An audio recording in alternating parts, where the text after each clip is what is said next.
we made it through 2025. We made it through Ether Drift. We made it through Spider-Man. Yeah. It's smooth sailing from here.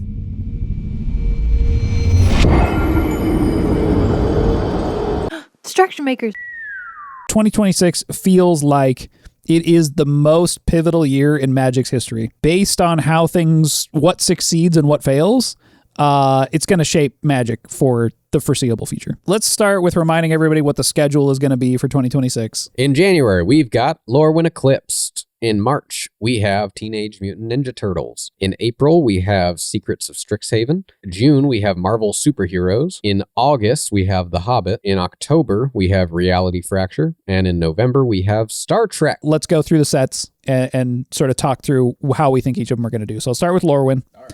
What do we think? I think Lorwyn will do fine. We'll have our Lorwyn video where we go more in depth on it. But for reasons we express in the video, I think that it will just do okay. Now, again, this depends so much on how good the cards are. From what I've seen of the cards, there's nothing that's been a huge standout, not like the last Airbender set. Right, which seems a little surprising considering how close we are to the release date. That makes me kind of go like, okay, I don't know what the power level of the set is going to end up being. Because you're right, if we have like some big chase cards that people like, then yeah, maybe that's going to change how this ends up. I think it'll do better than Ether Drift. Yeah, which for sure. should be easy. Yeah. I don't think it'll do as well as Dragons of Tarkir. Right. I think it'll probably... like you're saying, I think it'll do fine. What concerns me the most is the time of year that it's coming out. Sure. The fact that it got pushed and it's coming out in January. I do think that's going to be an uphill battle for Lorwyn. I don't think it will do quite as well as Bloomburrow or Eldraine. You think it'll do better than Duskmourn? Duskmourn. Oh, that was a set that came out. Yeah. Duskmourn? Mm-hmm. That's an existing set. You have cards of it. Duskmourn? Mm-hmm. The fuck's Duskmourn? Oh! Please tell me that's a bit. No, I forgot about Duskmourn. I was like, is that an Innistrad set? No. Jesus Christ. Could have been. Oh my God. Yeah, that was a set that came out. Is this a me problem? Okay. I think Lorwyn will do about the same as Duskmourn. I think it could have done better than Duskmourn if it was released at a different time and had like a proper build up to release. But I think it can lean on its storied history, I guess. I think, a lot of classic Magic players are going to be like, yay, it's something I recognize. Yeah. I don't think it's going to bring in new players the same way Bloomburrow did. I agree. Because it's just weird. I just don't think that there's enough of a huge marketing sell for new players to get interested with coming into the game at this point. And I love Lorwyn. Like Lorwyn is probably my favorite Magic plane of existence. The cards themselves they're kind of whatever gameplay wise, but the world I think is incredible. For me personally, it's a 5 out of 5. But I think generally for players, it's probably more like a 2 or a 3 out of 5. I do think the only thing that Lorwyn does have going for it is that it does feel like there is this sort of slow buildup or resurgence of fantasy. Nothing that's quite as explosive as like the early 2000s where there was like your Harry Potter and Lord of the Rings all kind of coming out around the same time. Yeah. But it does feel like it's creeping into that direction. Sure. And Lorwyn does kind of go back to more of that sort of traditional fantasy. It's a little quirky. It's a little different. But I could see that potentially hitting, but I don't know. I don't have quite the pulse on culture, to know if that's going to work or not. I feel like the resurgence is coming more from the Tolkien-esque fantasy more so than the Lorwyn side of things. But yeah, I mean, it's there. Like, I think that if you zoom out far enough, it's all fantasy and Lorwyn fits into that pretty well. So, what about Teenage Mutant Ninja Turtles? Sucks. I mean, how many cards have we seen? We've seen like, what, 10 cards? If that? I will be surprised. I think it'll do better than Spider-Man. That's my prediction.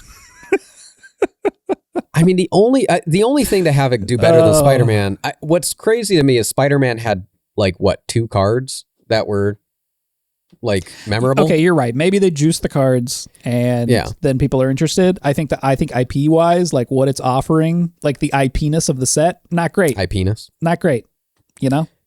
I just don't really know because there's so many different IPs. I just don't want to be that guy that Look, I got a lot of shit for saying that Gundam's not popular. You got so much shit. I got for a lot of Gundam. shit for that. And here's the thing. It's so funny though. My argument is that Gundam's not popular with 8-year-olds, right? Which I stand by. All right, 8-year-olds are watching Sonic the Hedgehog and playing Roblox. They're watching Sonic.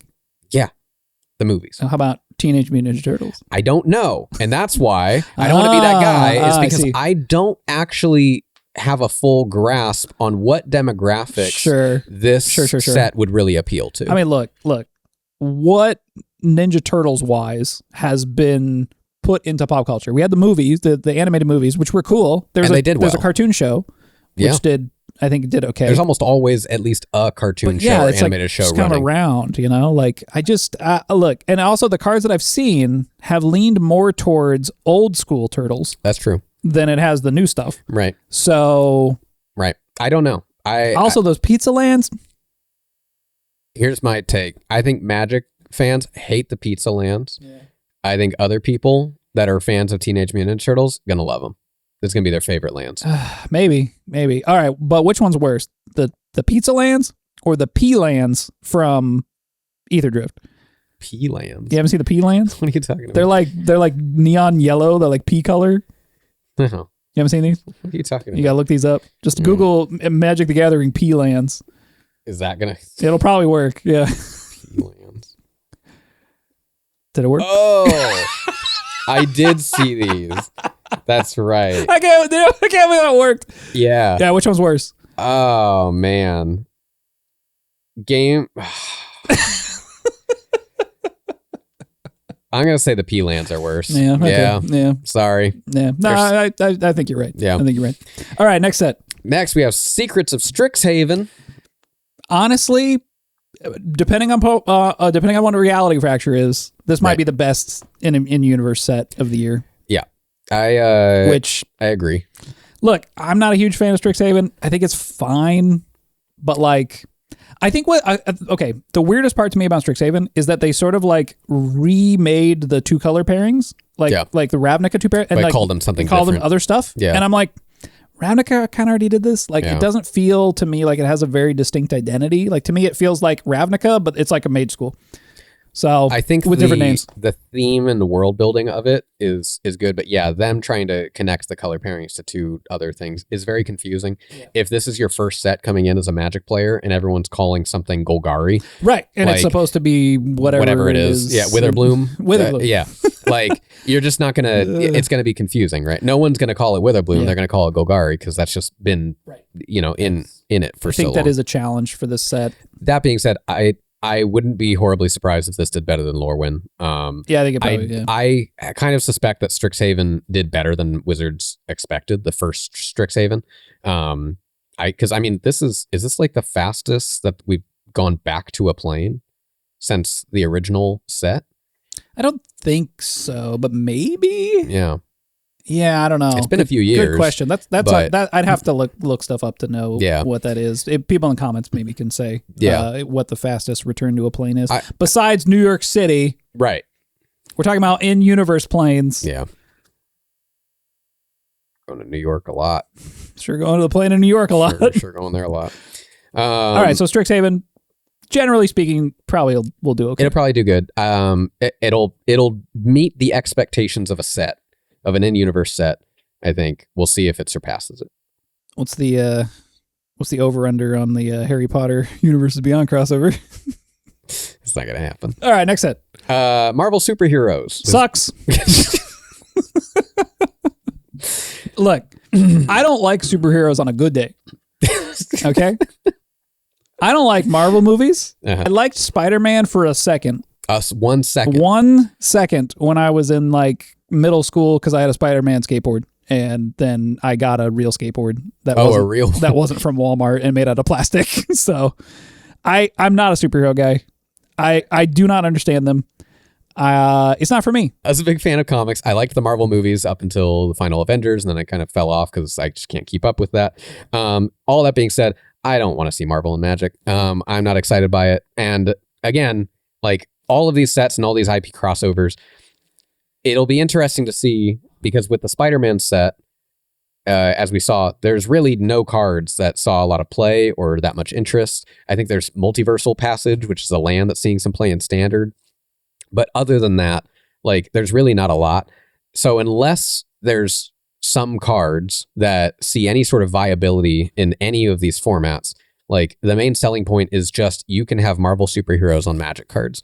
And they're gunning on, if they're gunning on that being the selling point, I don't know if that's going to be enough. I don't know either. Yeah. Look, I feel like this set is probably like at least 5 years too late, might be 10 years too late, right? Like, if this came out at the height of the Avengers movies, it would have been insane. But like, at this point, Marvel fatigue, I feel like, is so set in that people are just, they're over it. You know?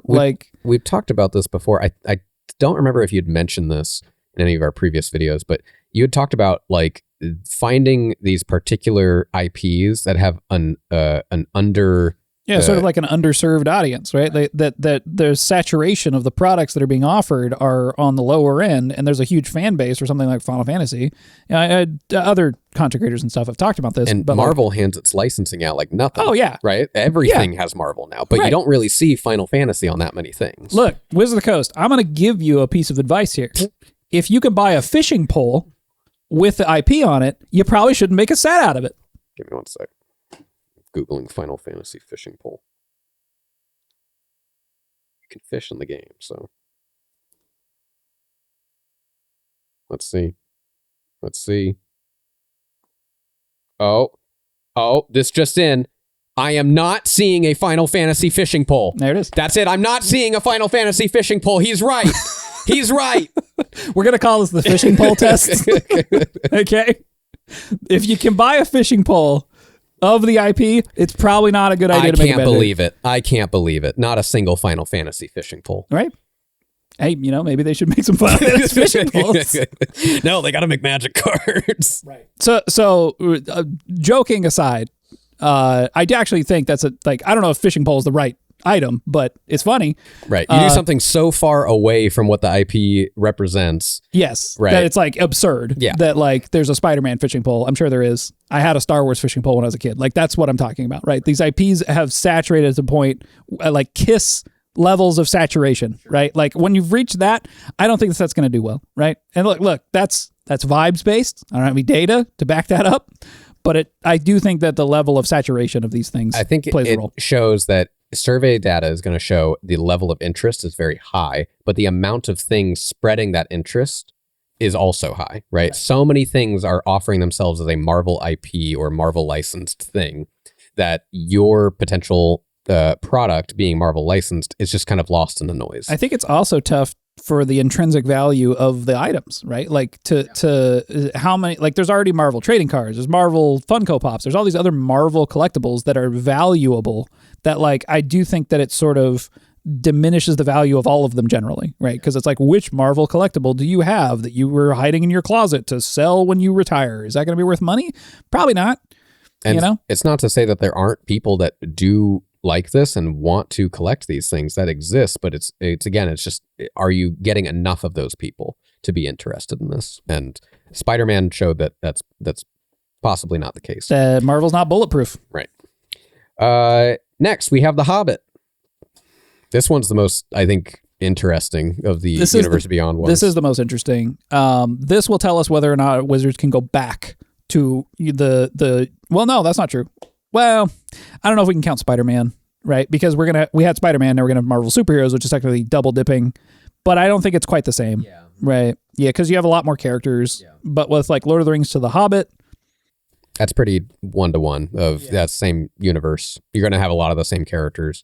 I do feel like it will underperform the Lord of the Rings set, but the wild card here is we don't know how many more players are playing Magic now than when Lord of the Rings came out. It could be a massive number. So maybe it ends up doing similar to the original Lord of the Rings set, just because there's more players playing Magic now than there was when the Lord of the Rings set came out. But I think generally speaking, this will not perform as well as the original. Yeah, unless they do another sort of a stunt, some sort of a PR stunt, like the One Ring.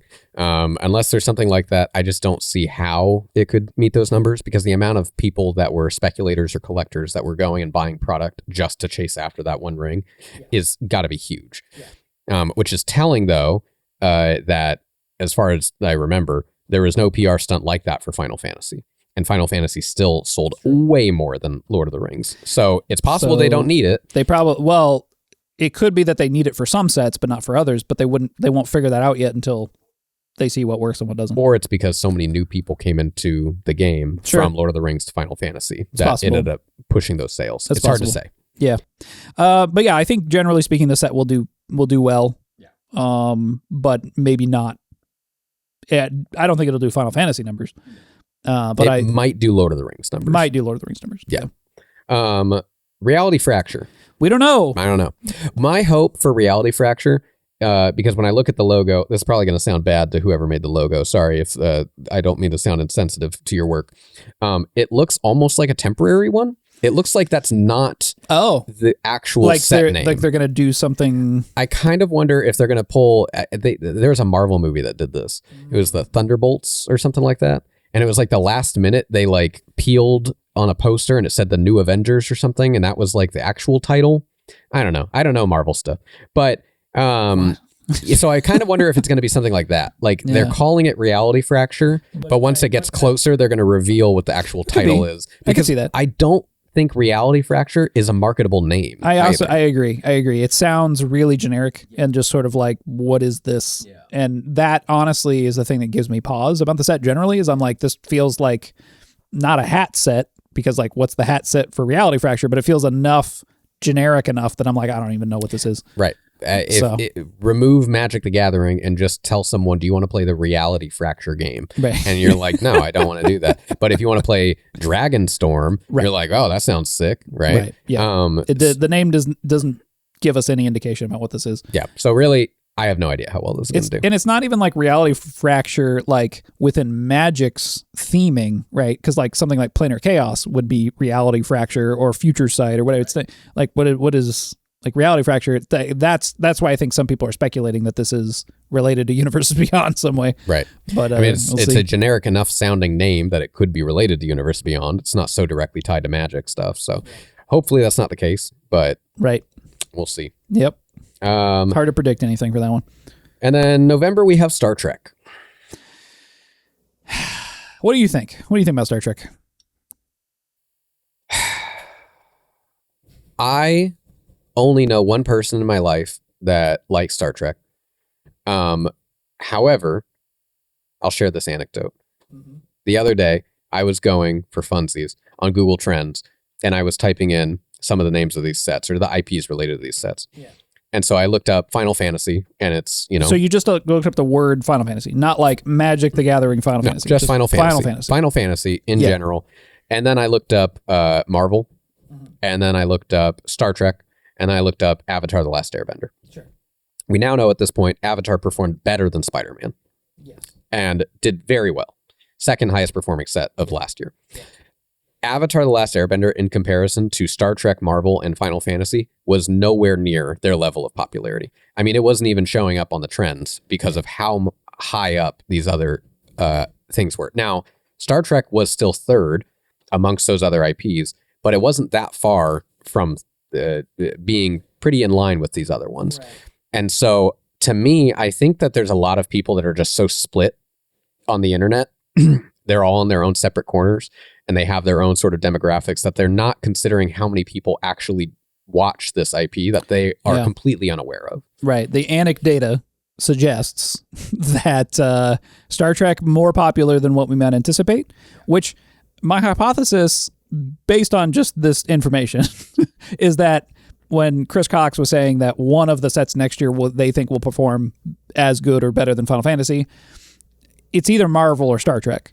And before you had mentioned this, I was like, well, it's probably Marvel. But now after you mentioned Star Trek, I'm like, maybe it's Star Trek. I think Star Trek is a lot more popular than people give it credit. And I also think Star Trek is more popular in the demographics of people that are playing Magic. Sure. Where Marvel Marvel also has that, but I think Marvel has a lot of like a younger demographic as well. There's a lot of smaller like kids enjoying Marvel, teens and stuff like that. But I think IPs like The Hobbit and like Star Trek lean older demographic and people that maybe have more disposable income want to sit down are probably board gamers and are sitting down with their board game group every single week or whatever. And instead this time they're going to get the newest Star Trek Commander deck. I don't know what this is. What's Magic? What's a Commander deck? I don't know. But if we all get one, sure, I can play Picard. Right. Yeah. Whoever the fuck that is. We have a 1 out of 1 Enterprise. Yes. Starship Enterprise, 1 of 1. 1 of 1 Enterprise. Yeah. Yeah. Yeah. So I don't know. I don't know how well it will do, but I would not be surprised if it did better than what people are anticipating. Yeah, I agree. I think it'll do better than what we might think it would do. I'm not really a huge Star Trek fan. I like it okay. You know, I've watched some of the movies and stuff, but I've never really watched any of the shows, seasons beginning to end or anything. Yeah. I also think, related to what we were talking about earlier, it is an underserved audience. Can you get a Star Trek fishing pole? Okay, it's been around for a long time. Fishing pole test. Fuck. I bet you can. I'm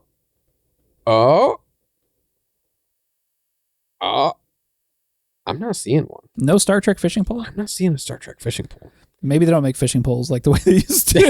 Maybe this isn't a good test. Yeah, oh, wait. Oh! What's a skiffer? I don't know what a skiffer is. Shit, let me Google skiffer. Is it Star Trek? It is. All right, is fishing or fishing accessories? Well, I'm Googling skiffer, and Claudia Schiffer is what's popping up. Okay, well, that's not... I think a skiffer, that sounds like a type of fishing pole to me. It's not a There's no picture? Pole.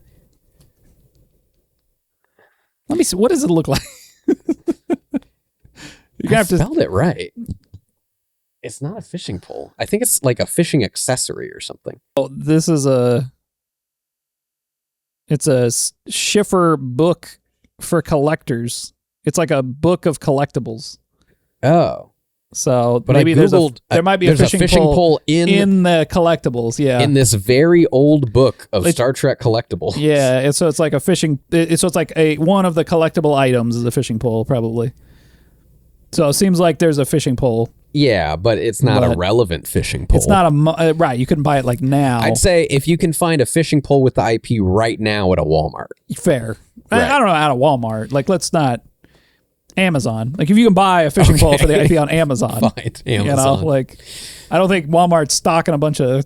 Maybe they probably have Star Wars and Marvel fishing poles. Yeah, probably. At any rate, okay. So, Star Trek might perform better than expected. And might be the best performing set of the year. Aren't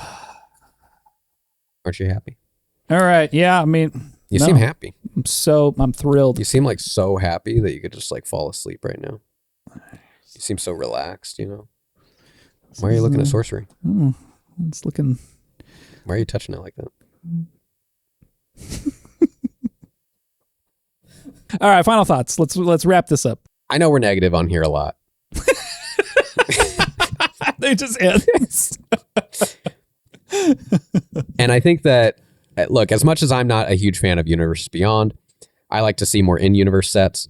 I like, with a lot of what Magic has done with its in-universe sets, except for Aether Drift, for the last couple of years. Thunder Junction.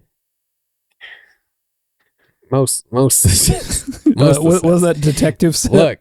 Look, just let me... Don't remind me of the negative thing. You're right. Maybe I shouldn't bring this up. All right. Right. Other than Murders at Karlov Manor, other than Thunder Junction, other than Aether Drift, I liked some of the sets that have been coming out in universe. All right. Last handful of years. All this being said, I don't want any of these sets to technically fail. Sure. I have my own personal wants out of the company, but like a desire for something to happen negatively financially with people's actual jobs on the line because of this. I'm not very necessarily kind of you. I'm not hoping for that. Look, I can be bummed at where the direction of a particular game is going to go. Yeah. That's largely out of my control, right? Technically, it's in control of the consumers, but also it's not a surprise that people are buying more of an existing IP slapped onto a game that they like. versus trying to get constantly in-universe stuff, right? It only makes sense that they're doing this to try and make money. So that being said, I don't want these sets to fail. I hope that the in-universe sets do better. I don't want to see those go anywhere. I hope that we get to see more of them. Whatever the results are that create that, that's what I'm hoping for. Okay, so you're hoping for whatever the result needs to be so that we get more and better in-universe sets. Alongside, even if that's alongside Universes Beyond. Right. Sure. Yes. Right. Okay. Yeah, I can agree with that kind of optimism, I suppose. Okay. I think the best thing that comes out of this is that there's a big gaping hole for other games to start stepping into. Like, let's be real. And that's the other reason why I'm not trying to be too attached to what Magic's going to do and where it's going to go. Is because it's out of my control. But what's in my control is what other games I'd want to go play or what games I'd want to personally make that Magic's not doing. That's fair. And I mean, as a lover of traditional fantasy and I guess almost all things fantastical, that sort of fantastical realism with its roots in, medieval fantasy, basically, medieval mythology, this stuff. That's my preferred world, I guess, to exist in. And I could recognize that that's for me and not for everybody. Right. And that, like, my... I don't know. I like all kinds of different settings, but like the thing that matters to me the most is like originality, right? The thing that I care about the most is a world and a setting that people cared about and worked really hard to bring to life, and doesn't feel like an advertisement, right? I do feel like a lot of these Universe Beyond sets feel like an ad, and it's not to say that the people working on these sets are not giving it their all. I do think that some of the Universe Beyond sets have a lot of care put into them, and the designers that worked on them cared about that intellectual property. I think Ristic Studies, Sam from Ristic Studies was on Tolarian Community College. He was on with the professor, and one of the things that he said, which I thought just resonated so much with me, was that he really doesn't like that Universes Beyond sets change the way we talk about the game, because we start talking about the game in terms of how much money a set made as its success metric. We start talking about we start using business language about the metrics of success for these sets, like how, like it's about the IP, it's about the how much money it made, and like, look, Magic is Wizards of the Coast is a corporation. They're a publicly owned corporation. They have a profit motive to pursue. It's a tool of communication in terms of like what customers want, right? And so I agree with you in that, okay, well, you can make these Universe Beyond sets, and there's a want for them, and there's a customer base that's massive that wants these things, and those things are now overshadowing some of the wants that I might have. Right.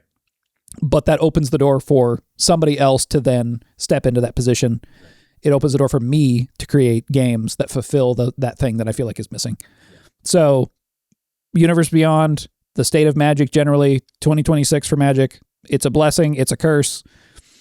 At a certain point, it becomes a non-factor, I guess, in that, which is sad. There's a loss there when it's like, well, Magic just has moved on. It's something else now. But again, one door closes, another one opens.